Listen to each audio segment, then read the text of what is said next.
Okay. Oh, I'm so excited. I got like a I wish I could take a picture of how I just got this whole setup to work. Something is actually working here. I think this is okay. I like this. Maybe I could back it up a little bit more. There, so you don't have to see me. Oh, there we go. I like this. This is not bad. I like this. Good lighting, and you can't see my face too good. I like that. I like it when it's at a little bit more of a distance.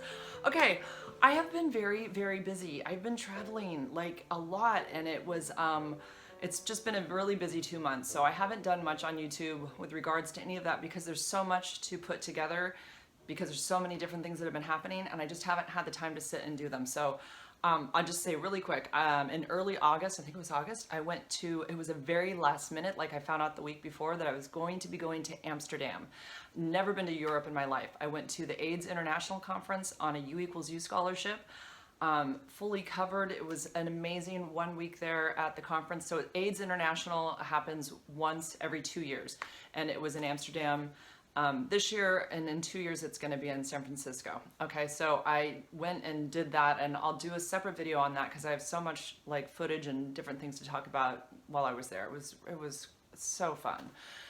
And then I got back and I got an email from NMAC. So they were running the USCA conference. So that's the US conference on AIDS, and that was in Florida.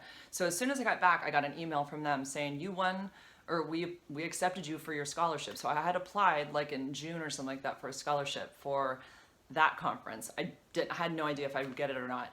So I applied as a social media fellow, and I got it. And then we got there, and I think there was 13 of us all together, and then there was like a 50+ group, and then there was a youth cohort, and then there was like a general cohort. I think there was like 75 of us all together that were scholarship awardees. And we found out there was like 1,400 people that had applied. They told us that like the second morning we're there. I was like, what the hell? Like, it was such a freaking honor. I had no idea. We all, like, all of our mouths like dropped. We were like, what? So we felt really honored to be there and wanted to do a really good job. So I have, of course, footage from that, interviewing people, learning about different communities, the transgender community, the long-term survivors. What else? I don't know. I'm just thinking off the top of my head, but it was a great experience and so many selfies. It was really fun. And then I got back, and 10 days later I was off to Washington D.C, which I just got back from there less than a week ago. And I had been asked 6 months ago by the ADAP Association if I would come out and do the keynote speech. And so it was like the very beginning morning, they had the guy who kind of opened everything up for the first half an hour, and then it was my turn. And, you know, everyone was just sitting down with their lunch, and I only knew maybe 5 people in the room, maybe out of 100. And it was, yeah, it was really nerve-wracking, but I really was looking forward to telling my story also. So I had a complete speech planned. I got up there and gave it, and I think I was a little bit nervous. And it's long, it's 30 minutes long, so I'm sorry. You can sit through this if you want. You can fast forward if you want. I didn't want to cut too much out of it. I might, I'm gonna edit this. I'm doing the pre-thing right now before I even get to the speech, so I'm not really sure what I'm doing, but when you watch it, you'll see. I guess I probably will want to cut out little things here and there, probably just to condense it. So I did that, and then the next day, so I've known for the last 6 months that I was gonna give that speech, and so I wanted to just write it well, and I had everything written out, but then when you write it, you kind of say things differently. It's a whole learning process. I'll get this down, but speeches are like totally different than just getting up and talking about slides or getting up in front of a class of students and going through the lesson plan.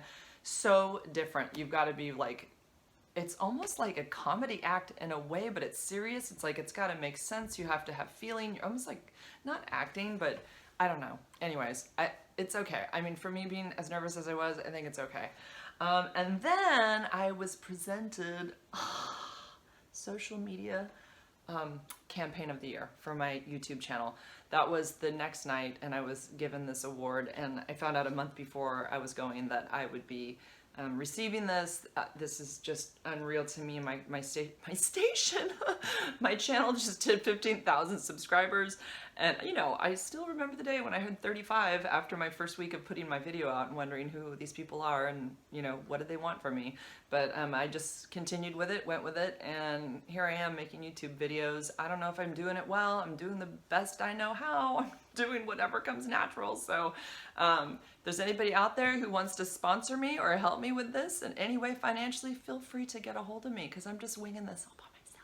So this is my award, and I'm definitely going to brag about the fact that I have an award-winning channel now. Even though it's not, you know, the YouTube awards or whatever, it's still very decadent, and it means a whole lot to me, from the ADAP Association. It's the AIDS Drug Assistance Association.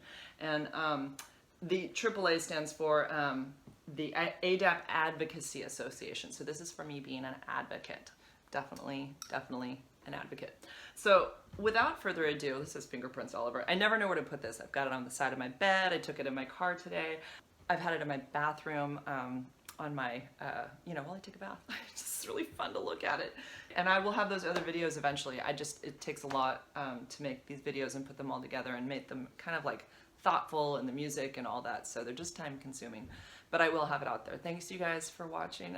You guys, I wouldn't have been given this if it wasn't for you guys continuing to watch me and, you know, make me feel like there was a reason for me to even be doing this. Honestly, like, I wouldn't have continued, but people kept making me feel like I should continue, and so I did. So thank you guys for giving me that, you know, support and making me feel like this was a good choice to keep going. All right? This was never my intention. It really wasn't. That's in my speech. Okay, gonna push my red button right now. Bye. I'd like to honor those that are seasoned and mature in our communities, because it takes all of us. So with that, I'm going to transition to Jennifer, and she's going to talk to you about a different kind of stigma and social media, all wrapped up together. So Jennifer, come on up. Let's give her a hand.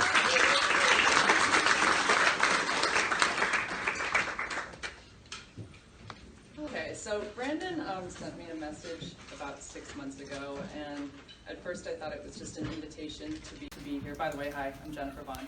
And I thought it was just an invitation to come to the conference, and I live in California, and I was thinking, you know, I probably won't be able to afford to do this. And then as I kept reading, I saw the words Keynote Speaker, and I had a little bit of a heart attack. And I was like, me? What is he talking about? I've never met him. I really didn't know about this conference. So I wrote back, and I said yes without even thinking about it. And I said, oh, shit. I just said yes. Oh, my God, I got to do this. So I've got a story to tell, and I'm looking forward to telling everybody about it. I hope that... and I just asked Brendan, like, what do you want me to talk about? He said, just tell your story. He's like, tell dirty jokes. I don't care, whatever. There's no criteria. Just tell your story. So I hope that it's somewhat enlightening. Can you hear me? I have one tiny announcement. They're going to come in and clean your plate, so you don't have to leave and look bored, and don't panic if somebody comes and says you about your plate. So they're going to come get plates. I apologize. Okay, no problem. I'm just hoping that somebody's enlightened from my story, and if not, at least you're not bored. Okay, so a little bit about me. I just said I'm 48 years old. I like to surf, and I like to skateboard. I know I'm sort of a teenage boy at heart. I've been divorced for 10 years, and I have 3 amazing kids from that marriage. They are 18, 15, and 11, and they're missing me very much right now. I've been a substitute teacher for the last 10 years, and it's a great job. I love it. A lot of people think I'm crazy. I do any grade, any age, any subject, and if it's a bad day, I get to leave, and I don't have to go back. So that's what I love about the job. So I'm going to go back a little bit about a story that happened to me when I was in college, and it's sort of related in a way to what happened to me when I was diagnosed with HIV. Back in 1991, I was attending San Jose State University as a radio, TV, film major. And I was working at a Bank of the West nearby as a teller, and one day I went to work, and it was like any other day, and a man came into the bank and held a gun at me. And he told me to be calm. He pushed a bag towards me and said, give me all your money. And so we were trained to just do what they say. So I turned to open the drawer to give the man the money, and I heard a pop behind me. And I thought a balloon had popped. And then all of a sudden I realized I'd been shot, and my hand hurt really bad, and I looked down and saw 2 fresh bullet wounds through my wrist. It had actually gone through my chest too. And as I sat there and watched my hand start to bleed, I was trying to comprehend everything that was happening. He just stood there and waited for the money. So I proceeded to give him all the money as the blood was dripping everywhere. He walked away on foot. He was caught 6 months later, and he spent 27 years in jail. I recovered from my injuries. Thankfully, nothing was life-threatening. But I really thought that that was a moment in time where I was invincible after this. Nothing else could happen to me because I survived being shot. So in that way, it kind of leads into why I was very surprised when I was diagnosed with HIV. one more fact about me. In 2014, I went and saw the Dallas Buyers Club in Santa Cruz by myself. And I remember thinking, watching Ron Woodruff, the man in this movie, thinking how bad I felt for him as he was diagnosed with HIV and AIDS, struggling with his life. And little did I know in that moment that I was sitting there that I actually was a person living with HIV. It was before I was diagnosed. One of those crazy aha moments later. Another little fact about me before I get into my story.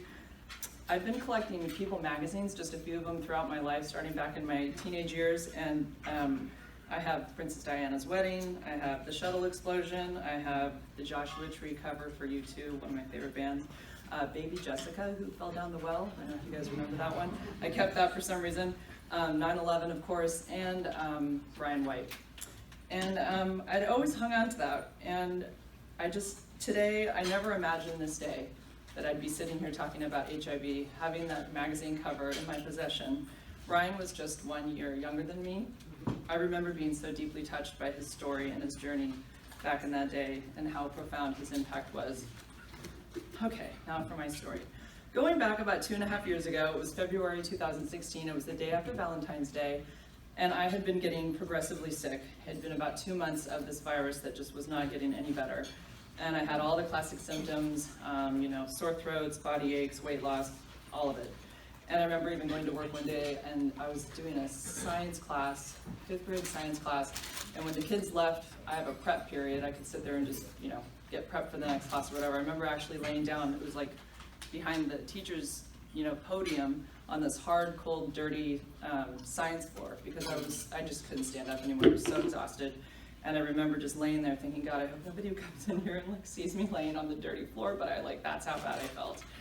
After seeing several doctors, nobody could make heads or tails with my symptoms. And so finally one day I saw an ID doctor who ran every blood test under the sun, including HIV. And I remember him even saying, can we test you for HIV? And I said yes, and it just went in one ear and out the other because I, at that point, thought I was so smart, and I thought I had a parasite in me from the ocean because I surf. So I was really ready to wait for this, parasite to grow in a petri dish, and then they'd know what medication to give me. But within 3 hours, I got the call from the doctor, and he was young. I remember he was really kind of nervous when he called me, and he said, I don't know how to tell you this, but you tested positive for HIV.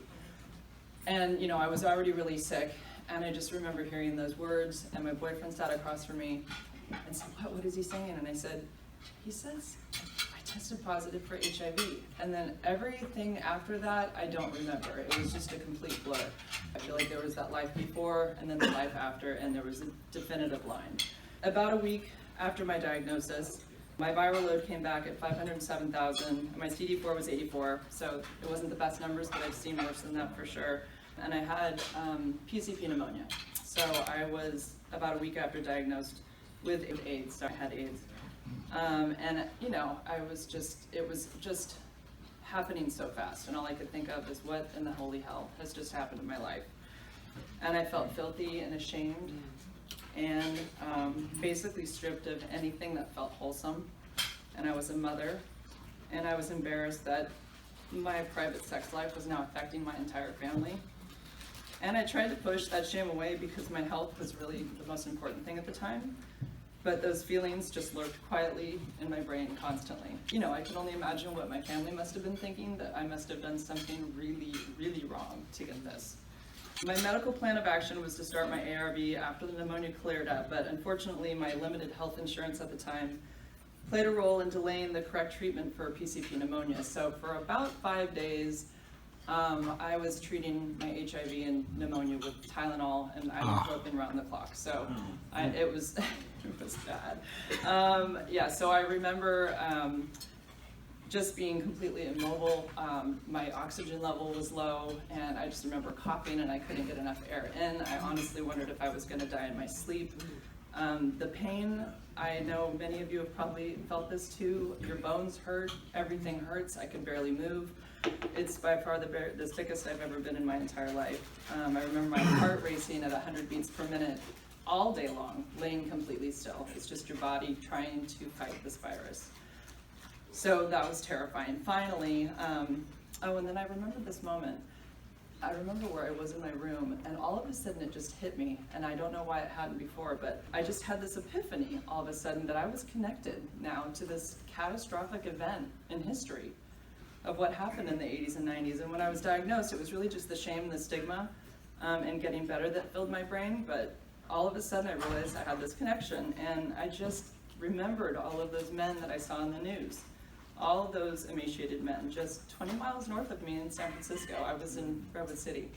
You know, I was getting ready to graduate and go to college, going on with my life, and all of a sudden I'm thinking about all these men who died, and many of them alone, without family or loved ones around them. And I felt this kinship to them that just came out of nowhere, and it kind of blew my mind. Okay, so back to my story. I was 45 at the time when this happened. My mom came to take care of me, my kids, my animals. I have a lot of animals. And even my Chinese exchange student at the time. I had a boy living with us from Hong Kong, and I was really worried that the exchange student program would find out and they would think, you know, maybe she's contagious or maybe she's unfit now. Thankfully, he was just totally into his video games and he just didn't even seem to care. So, thankfully. My boyfriend, Eric, tested negative the next day. And he had been exposed to me for an entire year, even with a high viral load. And he's still negative. And we're going on 4 years this January. I've learned a lot about the risk of female transmission in the last 2.5 years, and what I've learned definitely isn't talked about enough, and I want to change that. About 4 days after my diagnosis, I was able to figure out who I contracted HIV from. It was really helpful, and my healing process was helpful for like putting puzzle pieces together to figure out like when my first symptoms were, others who may have been exposed, there were some others, everybody was negative. It was about 2.5 years before my diagnosis. And it actually was somebody that I suspected most. He had had a drug history, but he was clean when he was with me, and he thought he tested, he thought he was negative, and I just didn't push it, and I really, really was in complete denial. I just thought that it was impossible, so I never tested. He tested 3 months after we broke up, and he tested positive, and he didn't contact me, and the clinic that he gave my name and number to didn't contact me, although they were supposed to. So I ended up with an AIDS diagnosis, and although people think, oh, it's terrible he didn't call you, I don't hold him responsible at all. He did his job, he gave my name and number to them. You know, it would have been great if they had called me, but really, it really didn't take me long to realize that I needed to take responsibility for my own actions and my own body, and I should have tested for sure, and I had been with somebody who was high risk. Over the next few weeks, my kids basically got a crash course on HIV. And it's definitely not a secret or dirty word in our house. In fact, my kid's pediatrician was so concerned after my diagnosis that she had all of them test for HIV just in case I gave it to them, because we all know that's really possible. I mean, even though my kids were all like, we all knew at that point this was ridiculous, but we went ahead. They were all tested just basically to prove her wrong. They were all negative, of course, and you know, we try to keep it real in my house. We talk about HIV every day because I'm an advocate and activist, so I don't think there's a day goes by that we don't say HIV, but we try to like make it funny, and I hope nobody's offended by this, but you know, if Owen has a hangnail, we say maybe it's HIV, you know, if Joey has a pimple, it's probably AIDS. I mean, we do that. Okay, so even last month, my daughter gave me a birthday card, and she drew little pictures of like all the things that kind of make me me. She had like a little palm tree for you know, surfing, and she had the YouTube symbol, and she wrote HIV positive in red letters and U=U in blue letters, and it was amazing. And I remember I just looked at that card and I thought, wow, how many moms get a birthday card from their kid with HIV positive written in it, and it's like zero association with anything negative. It's totally fine. Okay, so back to the drama. After a week of these symptoms, these really bad symptoms, I finally got Meprin, which is yellow and it tastes like paint and it looks like paint, but really it made me turn the corner, and I was really starting to feel better. I started recovering. Thank God, it's not what I thought would happen. I thought I would be a sick person for my entire life after I was diagnosed. My immediate family knew the same night that I was diagnosed. I called my mom and told her it was okay to call my brother, my sister, and my dad. That filtered to aunts, filtered to cousins, so everybody knew that night. So the word was out quickly about what had happened to me. And I really didn't care, because to me, it just was so absurd. And I finally had an answer too, because nobody knew what was wrong with me. I'd been so sick, nobody knew what it was. And it wasn't cancer. And this was something that I wasn't, I had been told I wasn't gonna die. So that was, in a way, really good news. I had told my Facebook that I'd been sick, and then I kind of went silent when I got my diagnosis. So a lot of people had checked in and wanted to know if I was okay. And I don't know. I just told them, yeah, it's HIV, I have AIDS. I mean, to me, again, it felt really absurd. So I didn't hold back, and I really am an open book. And so I just told almost everybody I knew. And then after about 3 weeks, I realized that a lot of people knew about this, a lot. And I was like, my God, what have I done? Is this like okay? Maybe I shouldn't have said anything. A lot of people don't say anything, and I had told a lot of people at this point. So I thought, well, maybe I should just go on my Facebook and give a really detailed explanation about my story. And that way everybody will know exactly what happened. So I checked in with my boyfriend, my kids, my family to see how they would feel about me doing this, and everybody was fine. So I wrote a really detailed explanation of what had happened, talked about CD4s, my viral load, undetectable, all these new words. I thought, well, I could educate everybody that I know. I had about 300 Facebook friends, and talked about, the fact that I was gonna be okay. And so I remember just sitting there waiting to push post, and I was shaking, and I was so nervous, and I hit post, and I remember right away seeing the little dots coming up, people were responding. So many positive responses that it was really reaffirming to me that this was okay, that this is okay. I made that step out into social media, and I told what happened. Fast forward to August 2016, which was just about 2 years ago. I'd gone 5 months at this point with my diagnosis and didn't know anybody else that was HIV positive. And that was really bothering me. My doctor told me there's no support groups for someone like you. There's maybe homeless women or people that have drug problems, so there was really nothing. And I'd gone on YouTube, but really all I found were gay men that were talking about having HIV, and although I was completely thankful for their transparency, there was nobody that I could find like me. So I really wanted to find another woman that I could connect with, hopefully. And I also really wanted people to know what HIV was today, and that I wasn't gonna die, because before I was diagnosed, I think all of my thoughts were what most people think, that, oh my God, you're gonna be sick your whole life, you're gonna die soon, the medication's really expensive and you won't be able to afford it, all of those normal thoughts. So I really wanted to clear the air for anybody who happened to see my video, but really it was just intended for my Facebook family. I turned on my phone and I talked into my camera for about 30 minutes one day, and I posted that video on YouTube. I figured out how to make an account, and I posted that through my Facebook. I think within a week I had 1,000 views, and all I could think of was, who the hell is watching this? I only have 300 Facebook friends. And then I had subscribers, and I'm like, what do they want from me? What is this? I don't know what to do with these people. And then I started getting comments, and a lot of the comments were, thank you for being transparent, thank you for talking about this. And I had no idea, I had no backing. This was just me in my house with my computer. I didn't know what was gonna happen or what people were gonna say. And of course, I got the really negative comments, the dirty, walking biohazard, whore, unfit mother, disgusting, contagious, this is what you get for having sex outside of marriage, I hope you die soon. And that's just a small sample. So I would wake up every morning and take a deep breath before opening up my comments for my YouTube channel. It just was like being emotionally punched every morning. And my boyfriend was like, are you sure you really want to keep doing this? Well, it's the views just keep coming. So after 3 weeks, I had 15,000 views, and I'm like, this is insane. I'm literally used to 300 people on my Facebook.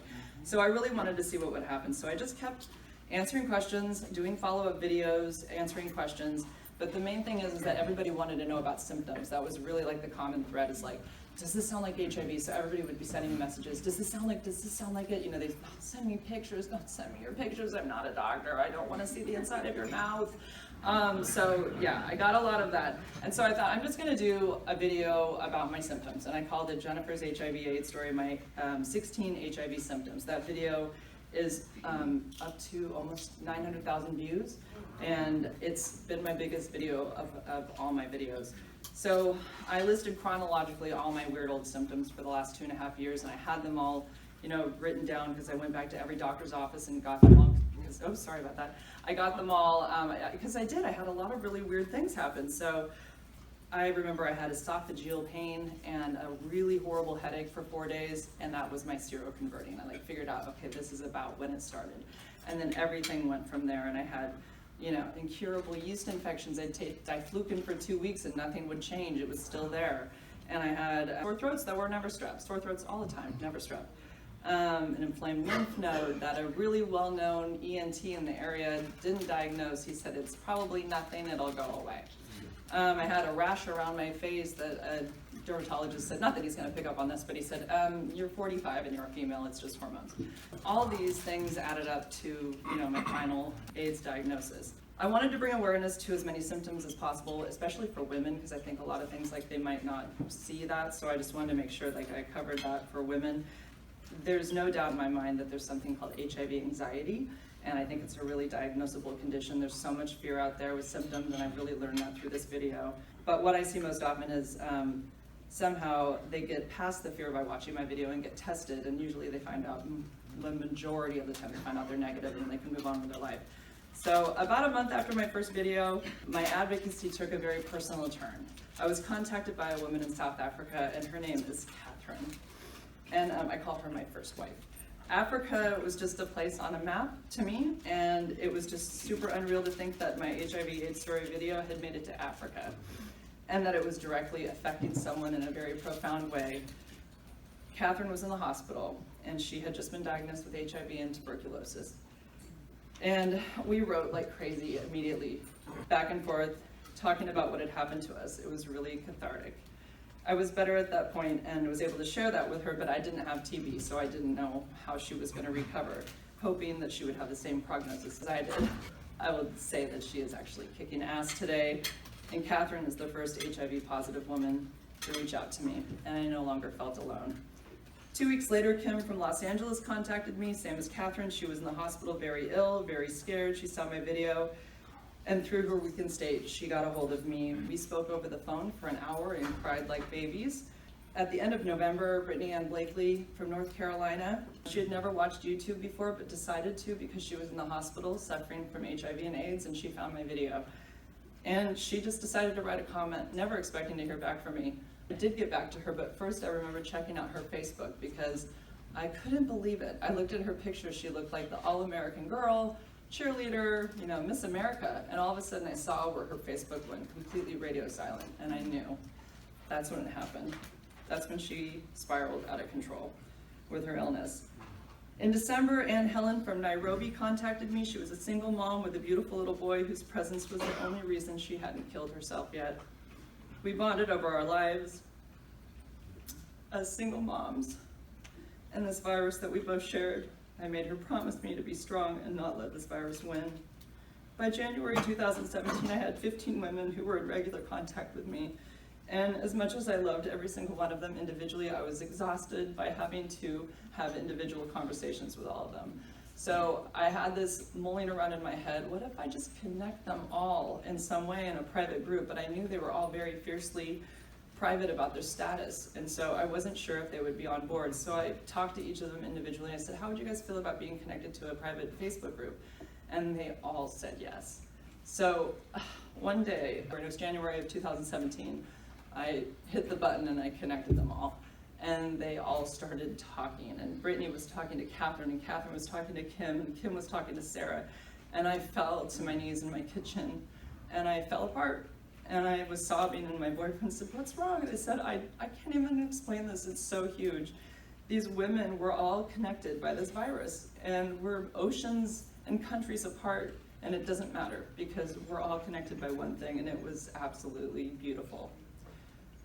As of today, I have 162 women on that group. I've met 10 of them in person.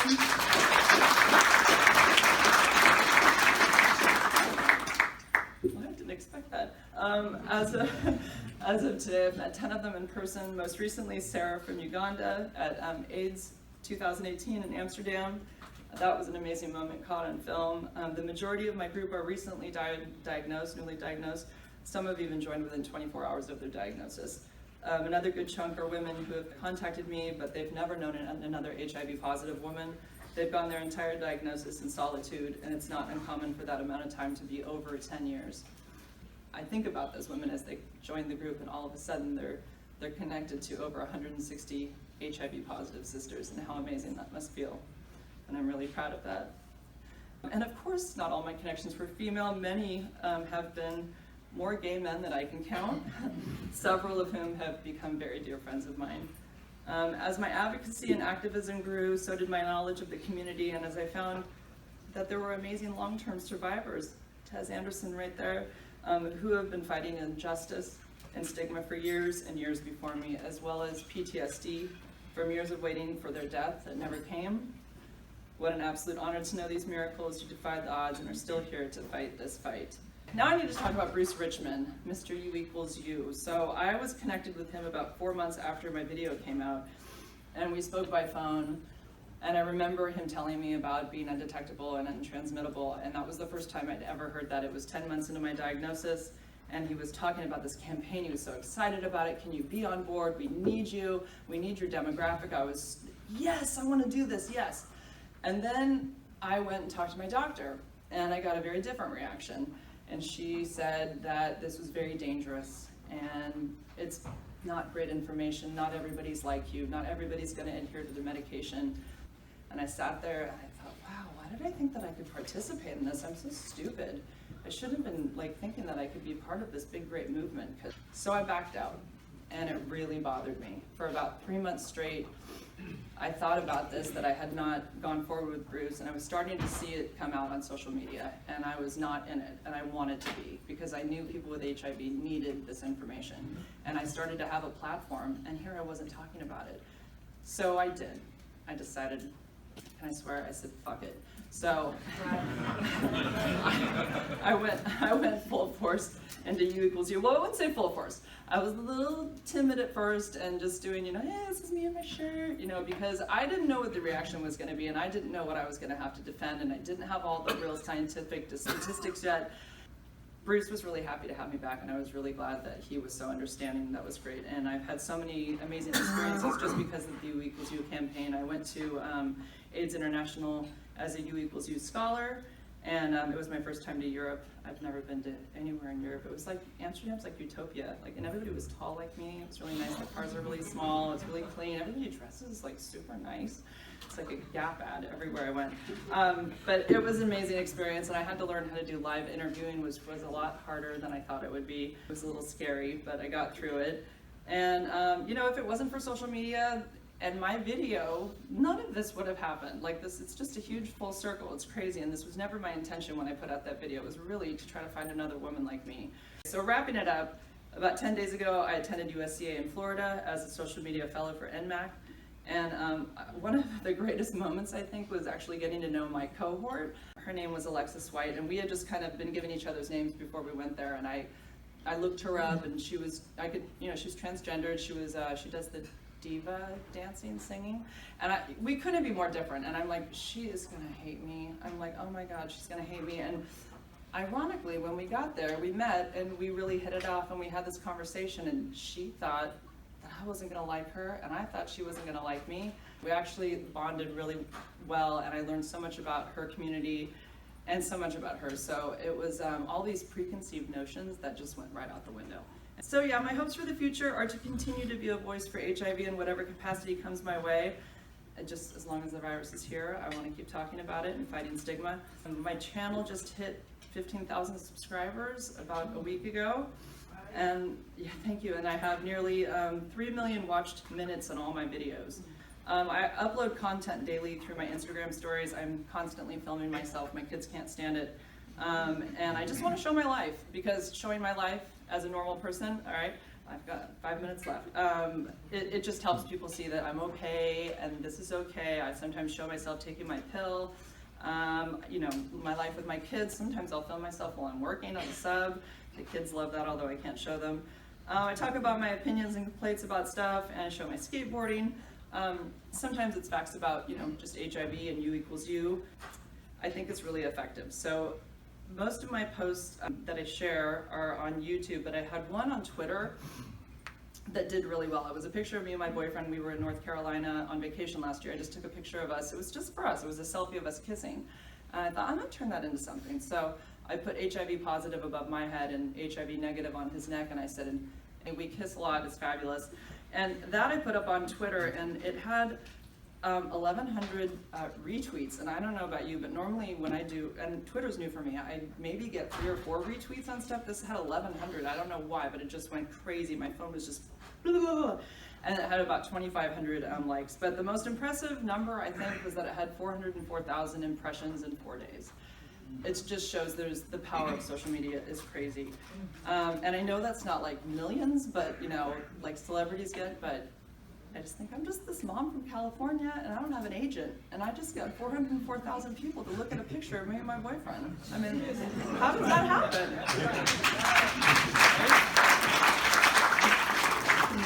So with social media, I like to think that we have the power to be our own, like Channel 5 News. We can be, you know, the writer, the director, the graphic designer, the editor, the anchor.